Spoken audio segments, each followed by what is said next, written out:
Hello అండి. ఈరోజు వీడియోలో నేను కమ్మనైన కొబ్బరి కారం రుచిగా సింపుల్‌గా ఇంట్లో ఎలా చేసుకోవాలో చేసి చూపిస్తానండి, చూద్దాం. వెల్కమ్ టు అవర్ ఛానల్ రకరకాల రుచులు.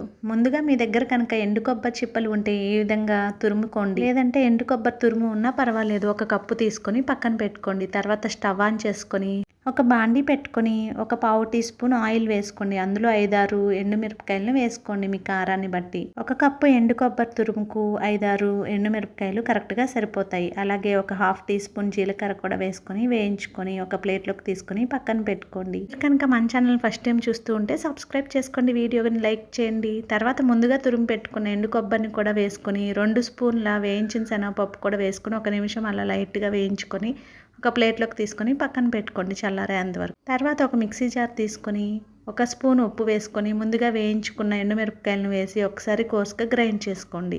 తర్వాత 6, 7 వెల్లుల్లి రెబ్బలను కూడా వేసుకుని ఒకసారి మిక్సీ జార్లో మిక్సీ పట్టుకున్న తర్వాత ముందుగా వేయించి పెట్టుకున్న ఎండు కొబ్బరి తురుమును అలాగే వేయించిన శనగపప్పును కలిపి మిక్సీ చేసుకోండి. ఇది మెత్తగా చేయకండి, కొంచెం బరగ్గానే గ్రైండ్ చేసుకోండి, బాగుంటుంది. అంతేనండి, ఇడ్లీలోకి, దోశల్లోకి, అన్నంలోకి పర్ఫెక్ట్గా సరిపోయే ఎండు కొబ్బరి కారం పొడి రెడీ అయిపోతుంది. ఇలా స్టోర్ చేసుకొని ఒక బాక్స్లోకి తీసుకొని 10 రోజుల పాటు నిల్వ ఉంటుంది.